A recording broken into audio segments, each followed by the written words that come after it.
Film dimulai dengan seorang wanita tunanetra bernama Sophie Scott yang tinggal bersama ibunya. Sore itu dia sedang packing-packing barang dan karena sudah mulai terbiasa dengan kondisinya, Sophie bisa mengerti barang-barang mana saja yang harus dimasukkan, meski tidak bisa melihat. She's ahead of the leader now on nice turns here. Her confidence. Usut punya usut, dulunya Sophie adalah salah satu atlet ski wanita terbaik yang naasnya tidak bisa mengikuti olimpiade. Bahkan harus pensiun karena terkena penyakit genetik yaitu retinitis pigmentosa, di mana penyakit langka ini menyerang sel batang mata yang bisa mengakibatkan kebutaan, lur. Sekarang Sophie mencari kerja lewat website dan alhamdulillahnya dapat kerja untuk menjaga suatu rumah. Karena memang si Sophie ini sudah beberapa kali menjaga rumah mewah loh. Ibunya pun khawatir karena lokasi rumah tersebut sangat jauh, apalagi kondisi anaknya yang tidak bisa melihat. Pull out another wad of cash. If the owners get back home and the place isn't... Yeah, well, they're rich. What do you want? I worry, okay. Be safe. Baru beberapa jam pergi, ibunya pun menelepon Sophie untuk memastikan apakah dia baik-baik saja. Dan ibunya juga mengirimkan email link sebuah aplikasi yang mungkin bisa sangat berguna untuk Sophie. Setelah menempuh perjalanan cukup jauh berjam-jam dengan gokar, Sophie pun akhirnya sampai di sebuah rumah mewah yang berada di tengah-tengah hutan. Rumah itu milik seorang janda bernama Debra. Dia akan pergi untuk liburan dan menyewa jasa Sophie untuk menjaga rumah sekaligus merawat kucing piaraannya yaitu Arsi. Anyway, look. All of Archie's food is his box and his toys are in the den. Ciao. Have a safe flight. Setelah Debra pergi, Sophie pun langsung memvideo call temannya bernama Cam agar ditunjukkan tata letak rumah yang sangat luas tersebut. Ada dapur, ruang santai, rumah kaca, tempat penyimpanan makanan, botol-botol wine, dan masih banyak lagi. Video call. Cam. High ceilings. What do we got? 4,500. Perfect. Ternyata selama ini Sophie bisa menabung cukup banyak karena selalu mau atau nyolong-nyolong barang di rumah-rumah mewah yang selama ini dijaga olehnya. Dengan bantuan Cam yang menggoogling harga barang tersebut. Contohnya lur, ada botol wine harganya $4.500 di sana. Nah itu nanti dicolong, terus dijual gitu lur. Karena Sultan pemilik rumah nggak bakal inget ada satu barangnya yang hilang ya kan. Namun sekarang Cam sudah tobat dan nggak mau membantu Sophie lagi. Mereka pun sempat berdebat dan akhirnya telepon diputus oleh Sophie. You think being blind is going to save you? It always saves me. A month ago. Yeah, what the fuck else are we supposed to talk about? Fuck you! You walk out with it, I'm done. Are you putting it back or not? Tak lama kemudian Debra pun menelepon untuk mengingatkan Sophie memberikan makan Arsi dan menyalakan sistem alarm keamanan rumah dengan kodenya adalah 74267. Setelah itu dengan sembrononya Sophie nyebat keluar rumah dan dia lupa jika pintu akan terkunci otomatis. Karena dia masih berantem dengan Cam, Sophie pun akan mendownload aplikasi yang sudah diberitahu oleh ibunya, yaitu aplikasi See4Me. Aplikasi tersebut khusus orang-orang tunanetra, di mana Sophie bisa memfeed call asisten digital yang akan membantunya saat dalam kesusahan. Tapi karena asisten pertama malah menyarankannya pergi ke tetangga, Sophie pun mencoba mengontak asisten lainnya dan terhubunglah dia ke seorang gamer bernama Kelly. Call Cam. Download See4Me. Wow. Tap screen twice. Hello, I'm Maeve. How can I help? Tap once for next available help. Go! Watch your six! Watch your left. Is there... Alright, can you show all the cops? Informasi aja lur, Sophie ini orangnya sangat keras kepala. Dan meskipun dia buta tapi nggak mau dikasihani. Seperti nggak mau diantar ibunya lah, nggak mau diajak tour host sama Debra si pemilik rumah lah, atau memanggil polisi ketika Sophie kekunci di luar rumah seperti saat ini. Kelly pun akhirnya meminta Sophie mengelilingi rumah untuk mencari pintu maupun jendela lain yang bisa dibuka. Alhamdulillahnya Kelly melihat ada pintu geser dan setelah digoyang beberapa kali, pintu pun berhasil terbuka. Namun sistem keamanan berbunyi yang membuat Sophie cukup panik dan langsung mencari lokasi alarm untuk dimatikan. Okay, at the bottom of the steps, there's a walkway. Right, now you're at a set of stairs. There's six. You're gonna put one hand on the handle and you're gonna... Trust me, keep going.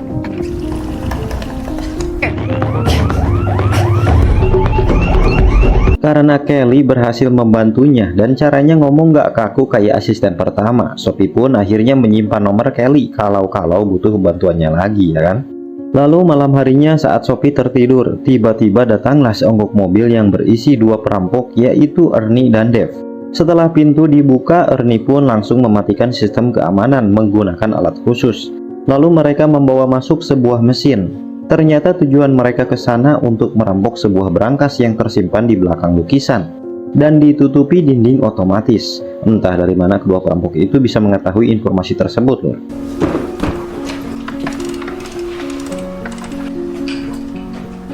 Di lain sisi, Sophie yang mendengar suara berisik terbangun dan mengira itu ulah si kucing Arsi. Dengan kalung leher khusus yang tersambung ke aplikasi, Sophie pun bisa mendengar bunyi alarm di kalungnya, yang mana bunyi tersebut juga didengar oleh Ernie.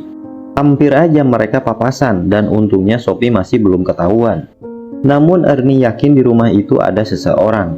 Ernie pun memberitahu Dave untuk tetap berhati-hati karena di dalam sana ada seseorang. Lalu Dave pun membuka dinding otomatis melalui sebuah panel. Terlihat sebuah berangkas cukup besar di dalamnya, dan dia mulai menjebol berangkas tersebut. Sementara Ernie kembali berkeliling rumah untuk mengecek apakah benar-benar ada seseorang di rumah itu.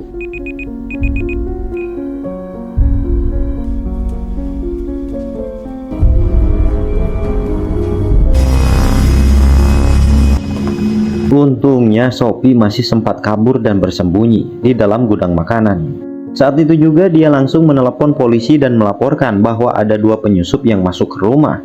Namun sayangnya bantuan tidak bisa segera datang karena lokasi rumah yang sangat-sangat jauh.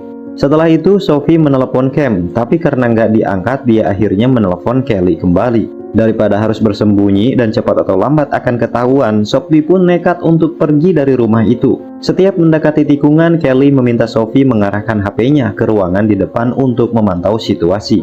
Keep panning on the far wall. That hallway at 11 o'clock? I'm gonna go for it. No, so Saat Sophie masih bersembunyi, dia mendengar Ernie yang menelepon seseorang, di mana orang tersebut adalah bos mereka bernama Rico yang memberikan perintah. Mendengar orang di dalam rumah, Rico pun memerintahkan Ernie untuk segera menangkapnya. Lo jelas makin panik. Sophie buru-buru pergi ke pintu depan dan tiba-tiba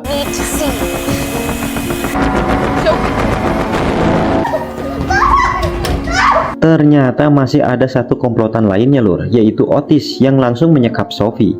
Setelah itu Ernie pun mengecek HP-nya Sophie dan melapor ke Rico jika Sophie menelepon polisi 12 menit yang lalu. Menurut perhitungan Ernie, polisi akan datang sekitar 7 menit lagi, dan itu akan menjadi masalah buat mereka.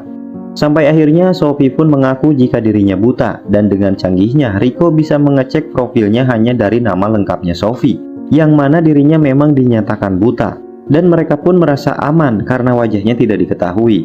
Lalu Rico memerintahkan 3 anak buahnya untuk segera pergi karena polisi akan datang. Dan untuk sementara waktu mereka akan meninggalkan uang 7 juta dolar yang ada di berangkas, atau sekitar 100 miliaran lur. Mendengar kata-kata 7 juta dolar, tiba-tiba Sophie mengatakan, I can do it. I can get rid of the cops. Dengan cerdiknya Sophie akan menyingkirkan polisi yang datang dengan cara mengatakan bahwa teleponnya tadi hanya sekadar keparnoannya saja. Meskipun awalnya mereka nggak percaya, tapi ketika tahu niat busuk Sophie yang ingin menjual botol wine di sana, Rico pun hanya tertawa karena Sophie sama saja seperti mereka dan setuju memberikan bagian sebanyak 5% atau setara dengan 5 miliar. Sekarang Sophie diminta menelepon polisi kembali dan dia mengatakan, Bu, kesalahan teknis tadi, ternyata nggak ada siapa-siapa kok Bu di rumah, cuma suara TV aja. Namun ternyata sesuai kebijakan polisi akan tetap didatangkan untuk memastikan semuanya baik-baik saja. Keren banget emang pelayanan polisi di Amerika lur. Enggak pakai lama semua peralatan rampok pun dibereskan. Mereka bertiga bersembunyi dan Sophie harus menghadapi polisi sesuai janjinya. I want an equal share. I get rid of the cops. She can give you your share. And she changes her mind. I won't. Look in my bag. How do we know that? I was gonna sell it for $3. 4,500 retail. Make the call. My name is Sophie Scott. I'm blind. I thought I heard something. It's not my fault. I didn't know they were gonna... Relax. You think it's too I much? said I can fucking do it. Scott, Di lain sisi, Kelly juga menelepon polisi dan memberitahu apa yang terjadi dengan Sophie. Yang jadi masalah adalah Kelly tidak tahu lokasi rumah tersebut. dan hanya memberikan ciri-ciri sesuai pencariannya di medsos yang mungkin berada di New York bagian utara.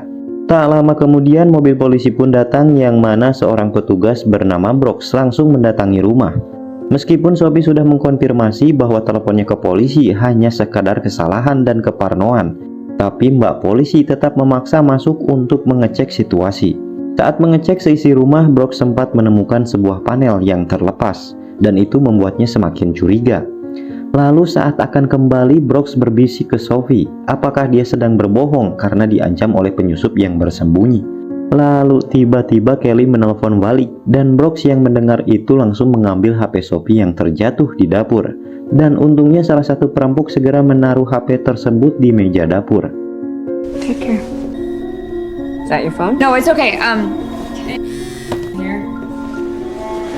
Might be important. Dari gesturnya Sophie, Brooks tahu jika ada kejanggalan di rumah itu. Tapi karena Sophie bilang dia baik-baik saja, Brooks pun kali ini akan benar-benar kembali. Sampai akhirnya Brooks mendapatkan telepon dari petugas lain yang meneruskan laporannya Kelly bahwa ada 3 orang penyusup masuk ke rumah yang sedang diperiksa oleh Brooks saat ini. Be advised, we got a call about your 2 left 3 perpetrators. She saw one of them. Ketika sudah terkonfirmasi bahwa yang menelepon polisi adalah seorang wanita buta bernama Sophie, wah nggak pakai lama Brooks pun langsung mengeluarkan pistolnya dan akan mencari 3 orang tersebut. Tak lama kemudian Ernie pun datang menyerahkan diri, namun ternyata itu hanyalah siasat mereka saja agar Brooks teralihkan dan bisa diserang oleh Otis. Lalu yang terjadi?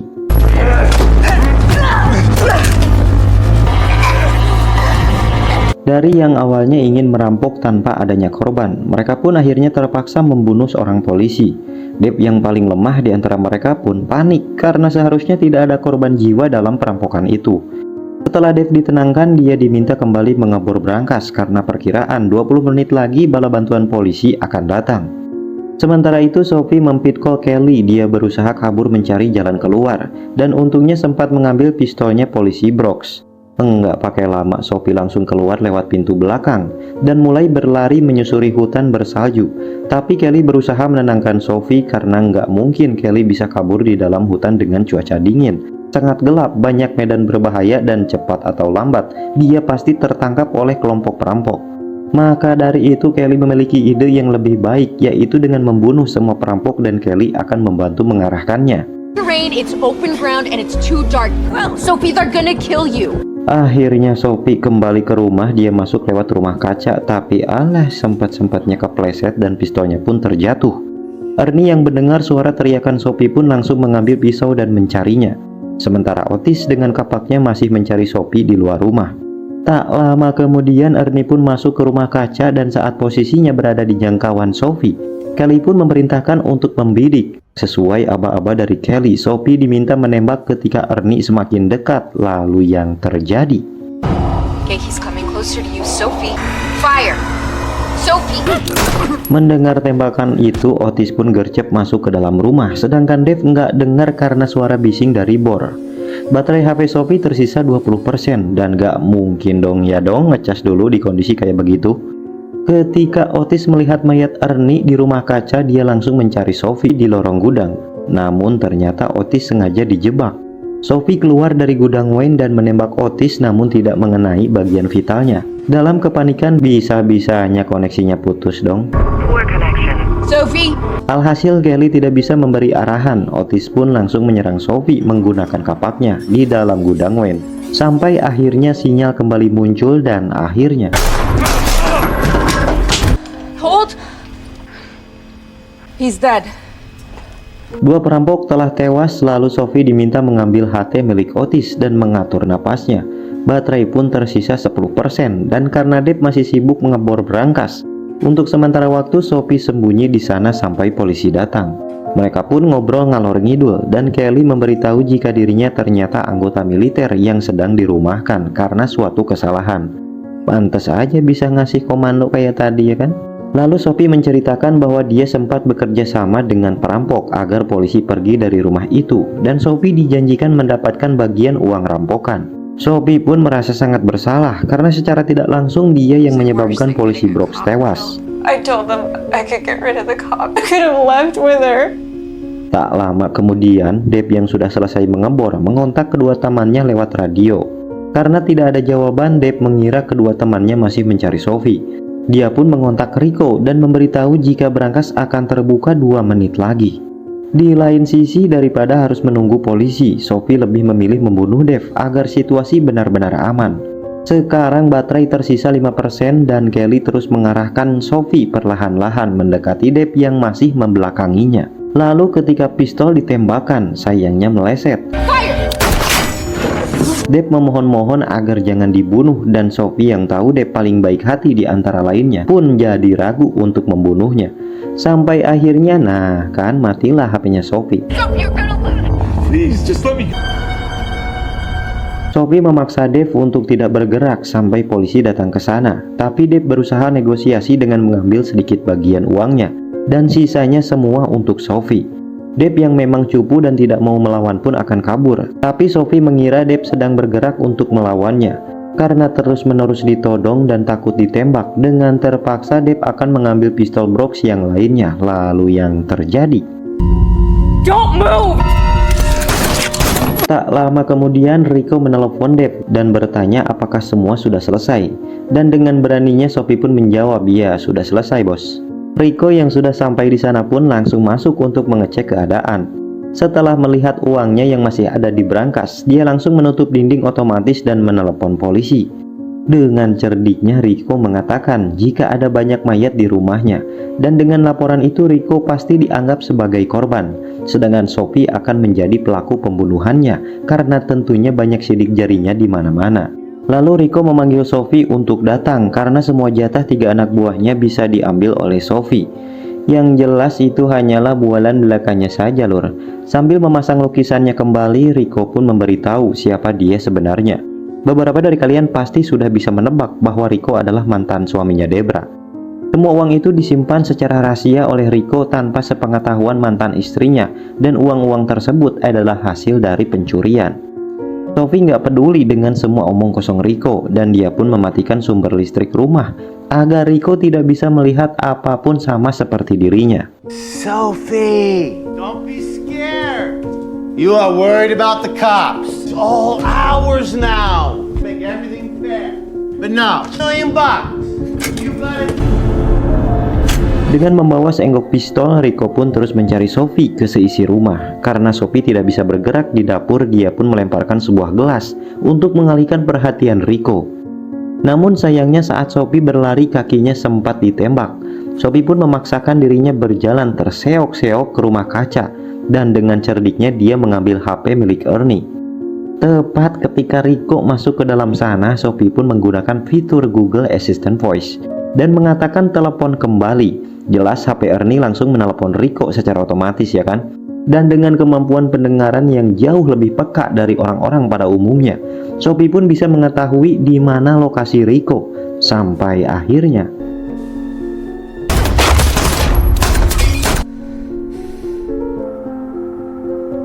meskipun tertembak, ternyata Rico masih belum meninggal, lur. Sophie pun langsung dicekik, tapi untungnya ada botol wine di sebelah mereka yang langsung digunakan Sophie untuk memukul Rico berkali-kali sampai dia tewas.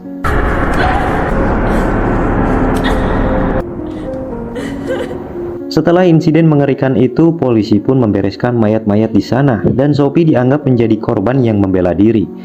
Sekarang Sophie dalam proses penyembuhan dan dia sudah memutuskan untuk ikut Olimpiade Ski Wanita atau ajang kompetisi olahraga internasional khusus untuk penyandang disabilitas.